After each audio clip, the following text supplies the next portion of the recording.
Hello everyone, welcome back to the show. It's your Nick here on this bright and sunny May 8th, Thursday, 2025. Today we've got a super cool paper from the MATS, a Man and Computer Interaction Archive. It's all about making virtual reality or VR even better. The title is Evaluating Foveated Frame Rate Reduction in Virtual Reality for Head-Mounted Displays. If you want to read it yourselves, the curl is Oink. The word read thought of 533,682. It's a little long, I know. So, what's this paper trying to figure out, you ask? Well, imagine you're in a world with a headset on. For everything to look super real and move smoothly, your computer has to work really hard. It's like drawing a new picture many times every second. Current for headsets will amaze you that they still need a lot of computer power. This paper looks at a clever trick to make fun run better, without needing a super duper computer. You know how when you look straight at something, it's perfectly clear, right? That the thing's off to the side, in your peripheral vision. They're not as sharp and you don't notice quick changes there as much.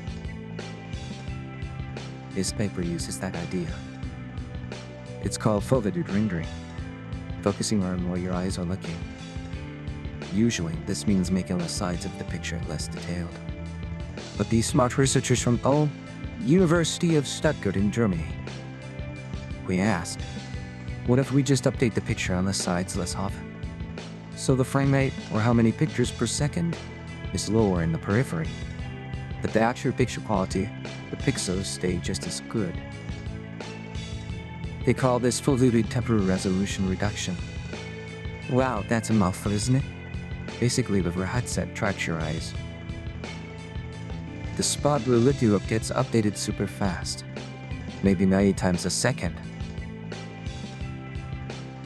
But the eye is further away from your gaze, they get updated slower. Imagine the screen is divided into rings, like a turd. The center ring updates every frame.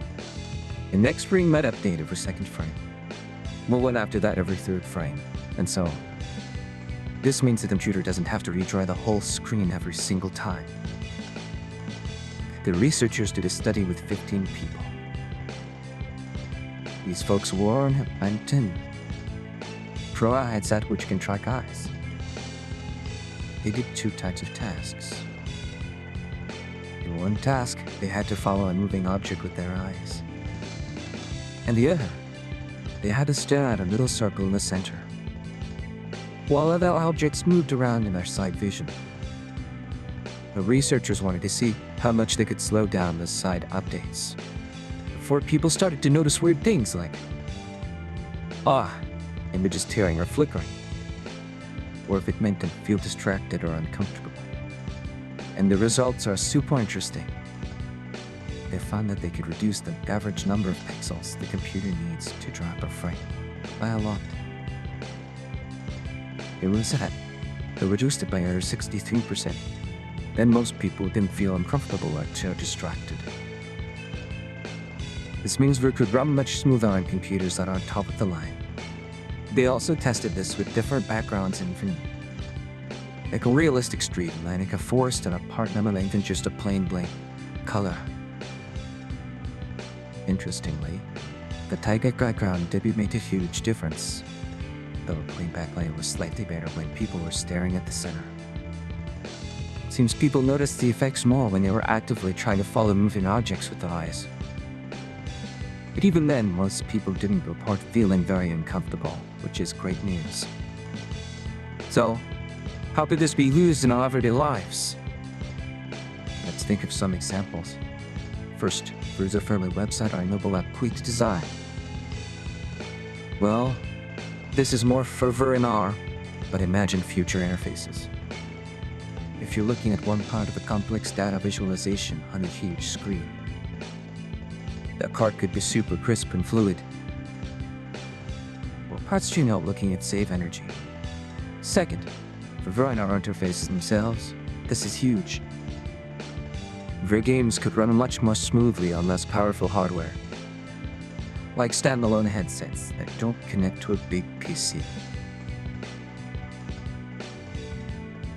This makes awesome experiences accessible to more people, where existing powerful systems could use the saved power to make the part you're looking at even more detailed and realistic.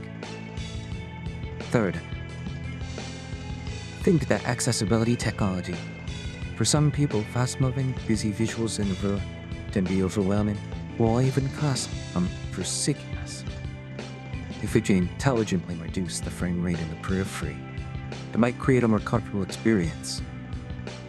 This could help older adults or people with certain sensitivities enjoy VR more, or use it for things like virtual travel or therapy. Now how does this compare to other technologies? While most foveated rendering techniques reduce the spatial resolution in the periphery, meaning they make the picture blurrier or more blocky on the sides. This paper, however, focuses on reducing the temporal resolution rotate rate while keeping the image itself sharp. The authors mention that some previous methods that did reduce temporal resolution often also reduce spatial resolution at the same time. So, it was hard to tell which change was causing the effect. The study tries to isolate the effect of just changing the frame rate. Their method is also quite straightforward, just reducing pixels from previous frames, without very complex calculations, which is a plus. The researchers say that more studies are needed, especially to see what happens over longer VR sessions. But the findings are really encouraging. It shows us a lot of potential in foveated frame rate reduction. It could make fun more efficient, and maybe even more comfortable for us all. And that's an exciting paper for today, everyone. I hope you learned something new and cool about the future of VR. Thanks for tuning in.